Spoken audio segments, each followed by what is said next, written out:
ഇടുക്കി കോൺഗ്രസിൽ പൊട്ടിത്തെറി ധീരജ് കൊലക്കേസുമായി ബന്ധപ്പെട്ട് വെളിപ്പെടുത്തൽ നടത്തിയ മുൻ യൂത്ത് കോൺഗ്രസ് നേതാവ് സെബിൻ എബ്രഹാം പുതിയ വെളിപ്പെടുത്തലുമായി രംഗത്ത്. യൂത്ത് കോൺഗ്രസ് തെരഞ്ഞെടുപ്പിൽ വ്യാജ തിരിച്ചറിയൽ കാർഡ് ഉണ്ടാക്കിയതുമായി ബന്ധപ്പെട്ടാണ് സെബിന്റെ പുതിയ പോസ്റ്റ്. ഇത് ശരിവെച്ച് KSU ജില്ലാ പ്രസിഡന്റ് നിതിൻ ലൂക്കോസും രംഗത്തെത്തി. ധീരജ് കൊലക്കേസിൽ 4ാം പ്രതി കൂടിയാണ് നിതിൻ ലൂക്കോസ്. വിവരങ്ങളുമായി ജോസിൽ ചേരുകയാണ്. ജോസിൽ, ധീരജ് വധക്കേസുമായി ബന്ധപ്പെട്ട സെബിൻ എബ്രഹാം കഴിഞ്ഞ ദിവസം നടത്തിയ വെളിപ്പെടുത്തലുകൾ നമ്മൾ കണ്ടതാണ്.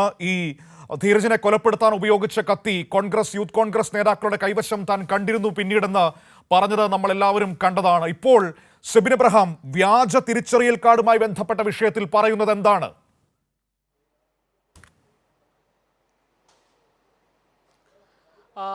മനു, ഈ സെബിൻ എബ്രഹാമിൻ്റെ ഈ ധീരജ് കൊലക്കേസുമായി ബന്ധപ്പെട്ട വെളിപ്പെടുത്തലുകൾ കൈരളി ന്യൂസ് വാർത്ത കൊടുത്തതുമായി ബന്ധപ്പെട്ട് കൈരളി ന്യൂസിനെതിരെ നിയമ നടപടി സ്വീകരിക്കുമെന്നാണ് ഇപ്പോൾ അതുമായി ബന്ധപ്പെട്ട KB സെൽവവും അതുപോലെ തന്നെ മോബിൻ മാത്യുവും ഒക്കെ ഇന്നലെ പത്രസമ്മേളനം വിളിച്ച് പറഞ്ഞത്. അത് നമ്മളെ സംബന്ധിച്ചിടത്തോളം സെബിൻ എബ്രഹാമിൻ്റെ വാർത്ത മാത്രം പ്രതികരണം അതേപടി കാണിച്ചതിന് ശേഷമാണ് നമ്മൾ ആ വാർത്ത റിപ്പോർട്ട് ചെയ്തത്.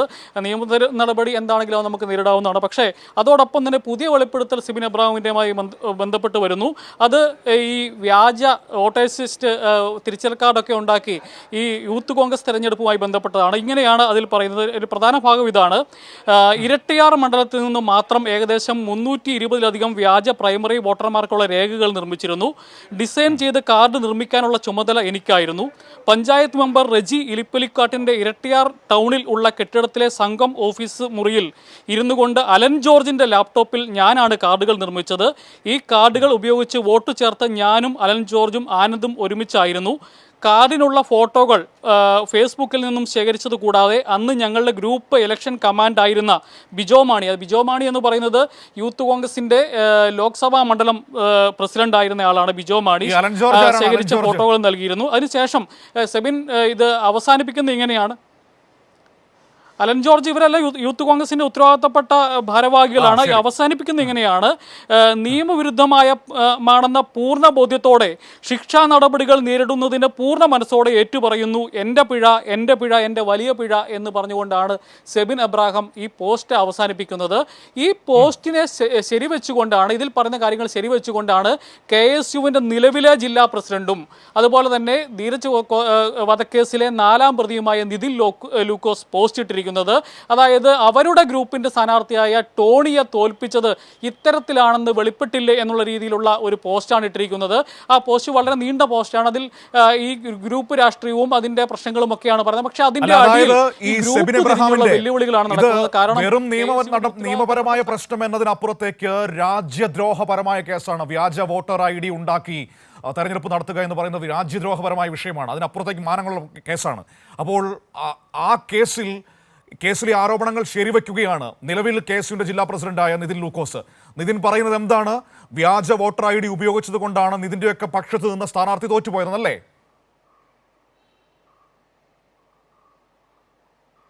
തീർച്ചയായിട്ടും നിതിൻ്റെ ഗ്രൂപ്പുകാരനായ ടോണി തോറ്റുപോയത്. നിലവിൽ വൈസ് പ്രസിഡന്റാണ് ടോണി. കാരണം 2ാം സ്ഥാനത്ത് വരുന്നയാൾ വൈസ് പ്രസിഡന്റ് ആകും.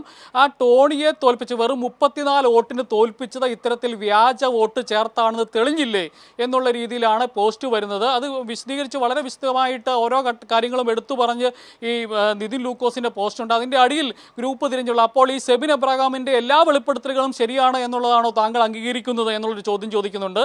അതുപോലെ തന്നെ കൈരളി എഴുതുമോ ഇതുപോലെ എന്നുള്ളതൊക്കെയാണ് നമ്മളെ പരിഹസിച്ചുകൊണ്ട് കമൻറ്റുകൾ വരുന്നത്.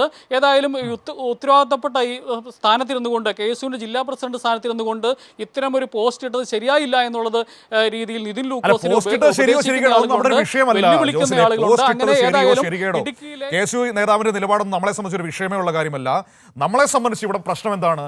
നേരത്തെ തന്നെ വലിയ ആരോപണങ്ങൾ, കേസുകളൊക്കെ നിൽക്കുകയല്ലേ. രാഹുൽ മാങ്കൂട്ടത്തിൽ യൂത്ത് കോൺഗ്രസിന്റെ പ്രസിഡന്റായത് വ്യാജ വോട്ടർ ID ഉപയോഗിച്ച് നടത്തിയ തെരഞ്ഞെടുപ്പിലാണ് എന്ന രൂക്ഷമായ പ്രശ്നം നിൽക്കുകയാണ്. ഇപ്പോൾ അതിനെ ശരിവെക്കുന്നതാണെന്നേ ഈ സെബിൻ എബ്രഹാം എന്ന് പറയുന്ന ഇരട്ടയാർ മണ്ഡലം പ്രസിഡന്റായിരുന്ന ഡീൻ കുര്യാക്കോസ് MPയുടെ പേഴ്സണൽ സ്റ്റാഫായിരുന്ന വ്യക്തി ഇപ്പോൾ നടത്തുന്ന വെളിപ്പെടുത്തലുകൾ. അയാളുടെ നേതൃത്വത്തിലാണ് വ്യാജ വോട്ടർ ID ഉണ്ടാക്കിയത് എന്ന് പറയുമ്പോൾ അതിൻ്റെ മാനം, അതിൻ്റെ ഇന്റൻസിറ്റി എവിടെ എത്തി നിൽക്കുന്നു?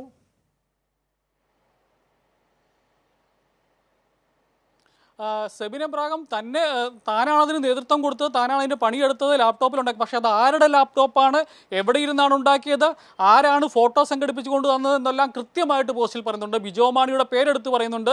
ബിജോ മാണി പലരുടെയും ഫേസ്ബുക്കിൽ നിന്നൊക്കെ അടിച്ചു മാറ്റിയ ഫോട്ടോ കൊണ്ടുവന്ന് കൊടുത്ത് ആ രീതിയിൽ നിർമ്മിച്ചതാണ് ഈ വ്യാജ ID കാർഡുകൾ എന്നുള്ളത് കൃത്യമായി സെബിൻ്റെ പോസ്റ്റിലുണ്ട്.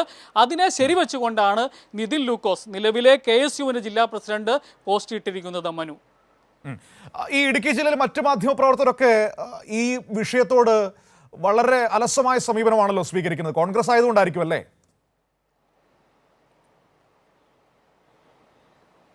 തീർച്ചയായിട്ടും അത് നമ്മളെ അത്ഭുതപ്പെടുത്തുന്ന കാര്യമാണ്. കാരണം നമ്മളോട് ഈ രീതിയിൽ ധീരജിനെ കുത്തിക്കൊലപ്പെടുത്തിയ കത്തി എന്നുള്ള അതുമായി ബന്ധപ്പെട്ട പോസ്റ്റ് 3-4 അധ്യായങ്ങളിലായി സെബിൻ എബ്രഹാം എഴുതുന്നു.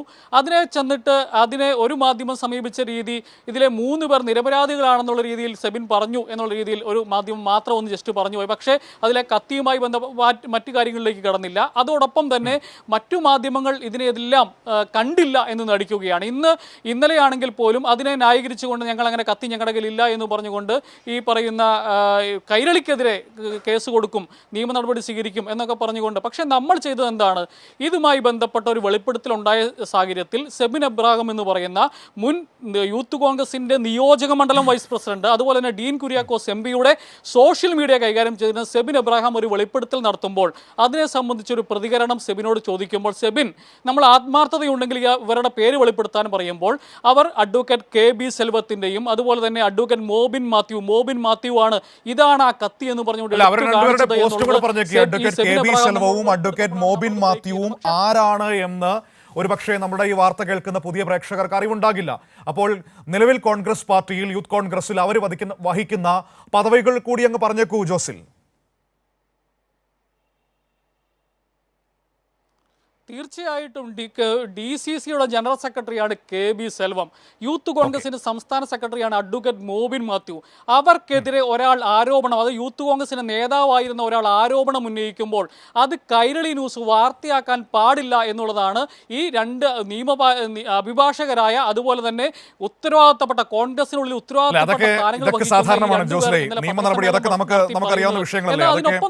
വസ്തുതാപരമായ വാർത്ത കൊടുക്കുമ്പോൾ, അവർക്കെതിരായ വാർത്ത കൊടുക്കുമ്പോൾ സ്വാഭാവികമായും അവർക്ക് പൊള്ളും. അപ്പോൾ അവർ അതിനെക്കുറിച്ച് മറുപടിയൊക്കെ പറയും. അതൊക്കെ സ്വാഭാവികമാണ്, അതൊന്നും വിഷയമാക്കേണ്ട കാര്യമില്ല. നിയമ നടപടി വന്നാൽ നമുക്ക് ആ വഴിക്ക് നേരിടാം. അതുപോട്ടെ, അതല്ല പ്രശ്നം എന്ന് പറയുന്നത് എന്താണ്? പ്രശ്നം ഗുരുതരമാണെന്നേ. രാജ്യത്തിൻ്റെ നിയമ സംവിധാനങ്ങളെയും എല്ലാവിധ സുരക്ഷാ സംവിധാനങ്ങളെയും വെല്ലുവിളിച്ചുകൊണ്ട് ഇവർ ഒരുമിച്ചിരുന്ന് വ്യാജ വോട്ടർ ID ഉണ്ടാക്കുകയാണ്. അതെൻ്റെ നേതൃത്വത്തിലാണ് ഉണ്ടാക്കിയതെന്ന് ഒരാൾ ഇപ്പോൾ തുറന്നു പറച്ചിൽ നടത്തുകയാണ്. അയാൾ ഇപ്പോൾ കോൺഗ്രസ്സുകാരനല്ലായിരിക്കാം, പക്ഷേ അയാൾ പറയുകയാണ് എൻ്റെ നേതൃത്വത്തിലാണ് അന്ന് ഈ തെരഞ്ഞെടുപ്പിന്റെ സമയത്ത് വോട്ടർ ID ഉണ്ടാകും. അതിന്റെ പേരിൽ കേസ് ഇപ്പോൾ നിൽക്കുകയല്ലേ? രാഹുൽ മാങ്കൂട്ടത്തിലൊക്കെ അതിന്റെ പേരിൽ ആരോപണ വിധേയരായി നിൽക്കുന്നത് നമ്മൾ കണ്ടുകൊണ്ടിരിക്കുകയല്ലേ? അപ്പോൾ ആ വെളിപ്പെടുത്തലിന്റെ ആഘാതം എത്രമാത്രം വലുതാണ്? അതിനെ അനുകൂലിച്ചുകൊണ്ട് KSUവിന്റെ ജില്ലാ പ്രസിഡന്റ് രംഗത്ത് വരുന്നു എന്ന് പറയുമ്പോൾ നമ്മൾ മനസ്സിലാക്കേണ്ടത് എന്താണ്? ഇത് ഇവർക്കൊക്കെ അറിയാവുന്നേ.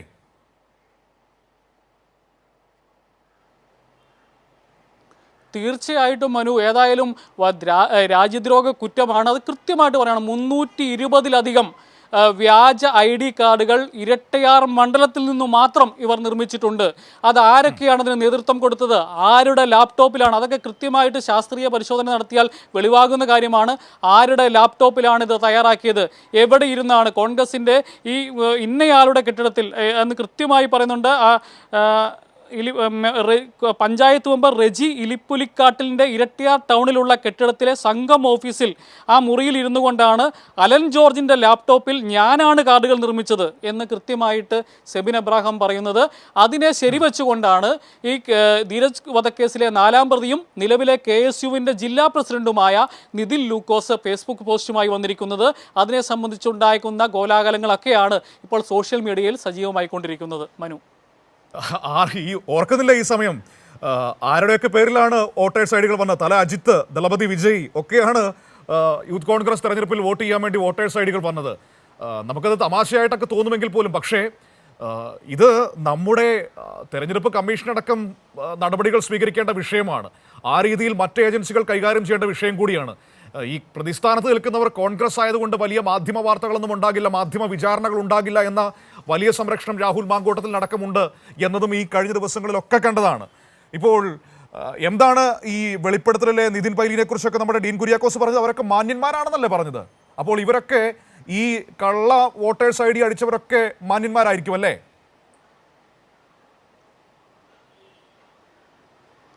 തീർച്ചയായിട്ടും ഇവരെല്ലാം കോൺഗ്രസിൻ്റെ ഭാഷയിൽ, അതുപോലെ തന്നെ ഇവിടുത്തെ സ്ഥലം MP-യുടെ ഭാഷയിൽ, അതുപോലെ തന്നെ KPCC പ്രസിഡന്റിൻ്റെ വാക്കുകളിൽ ഇവരെല്ലാം മാന്യന്മാരാണ്. ഈ മാന്യന്മാരായ കോൺഗ്രസിൻ്റെ തലപ്പത്തെത്തുന്നതിനു വേണ്ടി, യൂത്ത് കോൺഗ്രസിൻ്റെ തലപ്പത്തെത്തുന്നതിനു വേണ്ടി, KSUവിൻ്റെ തലപ്പത്തെത്തുന്നതിനു വേണ്ടി ഇവർ നടത്തുന്ന അട്ടിമറികൾ, രാജ്യദ്രോഹ കുറ്റമടക്കം ഓരോന്നായി വെളിയിൽ വന്നുകൊണ്ടിരിക്കുകയാണ്. ഇതെല്ലാം കൃത്യമായി റിപ്പോർട്ട് ചെയ്യേണ്ട, ഇതൊക്കെ എല്ലാവരുടെയും ശ്രദ്ധയിൽപ്പെട്ട കാര്യമാണ്. ഇന്നലെ ഈ ചോദ്യം രണ്ട് വക്കീലന്മാരും ഈ ഉത്തരവാദിത്തപ്പെട്ട കോൺഗ്രസിൻ്റെ യൂത്ത് കോൺഗ്രസിൻ്റെയും ഭാരവാഹികൾ വന്ന് പത്രസമ്മേളനം നടത്തുമ്പോൾ പലതവണ ഇതെല്ലാം നമ്മൾ ചോദ്യം ചോദിച്ചതാണ്. പക്ഷേ ഇതെല്ലാ മാധ്യമങ്ങളെ ശ്രദ്ധയിൽപ്പെട്ടതാണ്. പക്ഷേ ഒരാൾ പോലും ഇത് സംബന്ധിച്ച് ഒരു തുടർ വാർത്ത ചെയ്യുവാനോ അത് ജനങ്ങളിലേക്ക് എത്തിക്കുവാനോ തയ്യാറാകുന്നില്ല. പക്ഷേ ഒരു CPM-ൻ്റെയോ അല്ലെങ്കിൽ വേണ്ട ഇവിടുത്തെ ഒരു ഏരിയ സെക്രട്ടറിയോ അല്ലെങ്കിൽ വേണ്ട ലോക്കൽ സെക്രട്ടറിയോ പോലും ഇത്തരം ആരോപണത്തിൽ പെട്ടാൽ എന്തായിരിക്കും ഇവിടുത്തെ മാധ്യമങ്ങൾ സമീപിക്കുന്ന രീതി എന്നുള്ളത് നമുക്കെല്ലാം വ്യക്തമാണ്.